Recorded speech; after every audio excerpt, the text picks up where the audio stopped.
How to turn job curveballs into career home runs, master tasks outside your role. What should I do when I'm asked to complete tasks outside my job description? Hey everyone, welcome back to the show. Imagine this, you're sitting at your desk, grinding through your daily tasks, when your boss walks in and drops a bombshell, something totally outside your wheelhouse. Your heart sinks.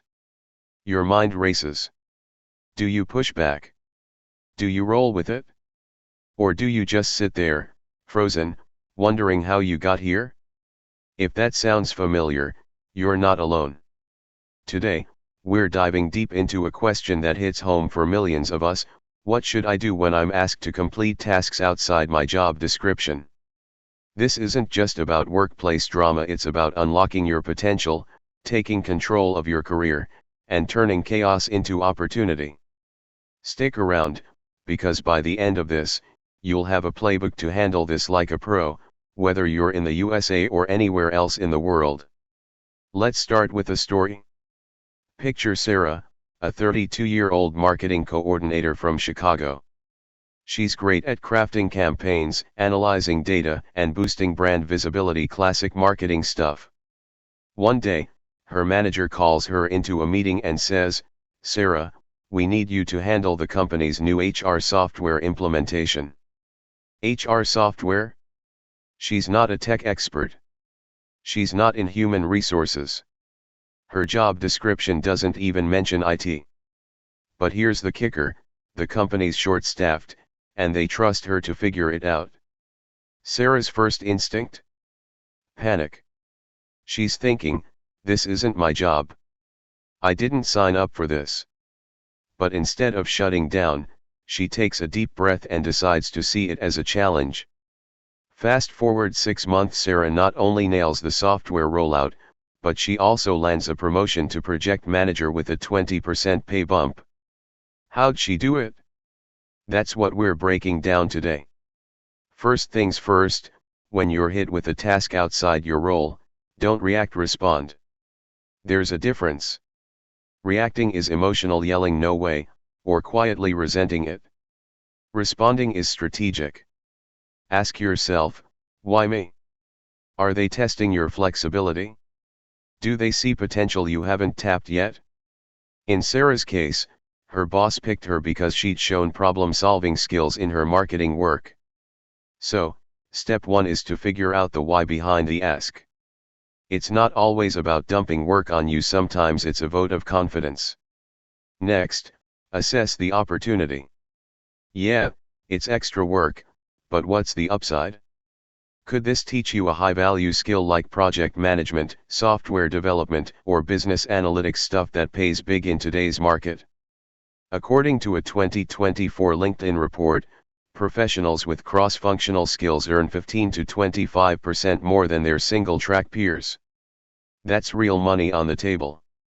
Sarah didn't know HR software, but she saw it as a chance to level up.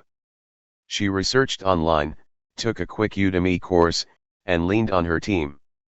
The result? She added a shiny new skill to her resume and boosted her career growth. But here's where it gets real: what if the task feels like a burden, not a blessing? Maybe it's grunt work, or it's eating into your personal time. That's when you set boundaries smartly. Don't just say no, say yes, and. For example, yes, I can take this on, and I'll need support to prioritize my current workload. It shows you're a team player without turning into a doormat. A 2023 Harvard Business Review study found that employees who negotiate boundaries effectively are 30% less likely to burn out. So, protect your energy while still showing up. Now, let's talk execution. You've said yes, now what? Break it down. If Sarah had tried to tackle the whole software project at once, she'd have crashed. Instead, she split it into chunks: research, training, testing, rollout. Treat it like a side hustle. Small wins build momentum. And don't go it alone. Tap your network, colleagues, mentors, even YouTube tutorials.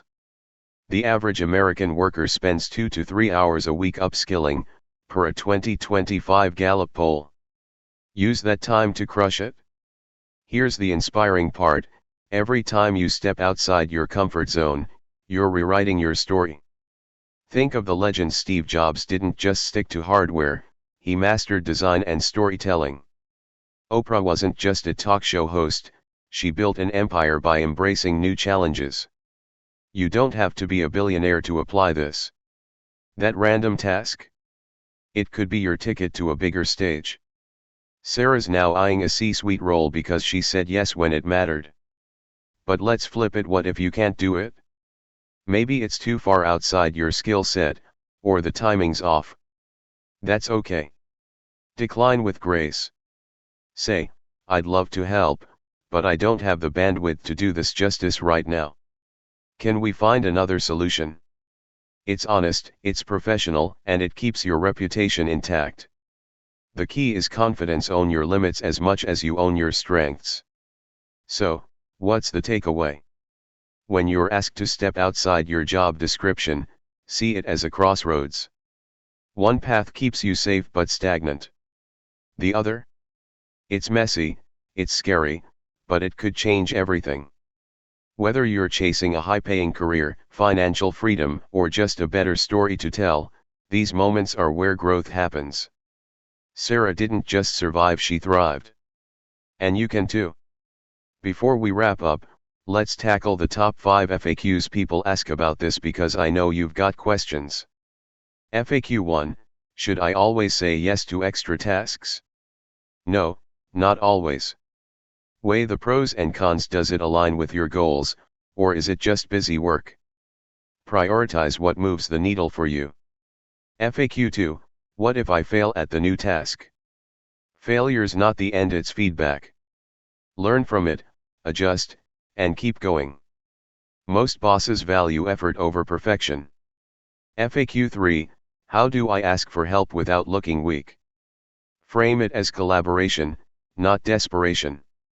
I'd love to nail this, can you point me to some resources? Works wonders. FAQ 4: can I negotiate extra pay for extra work? Absolutely. If it's a big lift, pitch it: this is outside my scope, can we discuss compensation?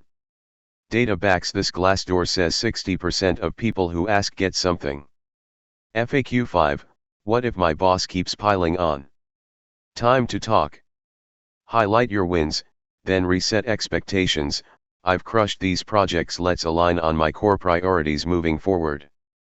Alright, folks, that's the playbook. Next time you're handed a curveball, don't dodge it, swing. Share this with someone who needs to hear it, drop a comment with your own story, and hit that subscribe button for more real talk career hacks. Let's keep the conversation going. How do you handle tasks outside your role? I'm reading every reply. Disclaimer: this content is for educational and entertainment purposes only. It's not professional advice. Consult a career coach or HR expert for personalized guidance.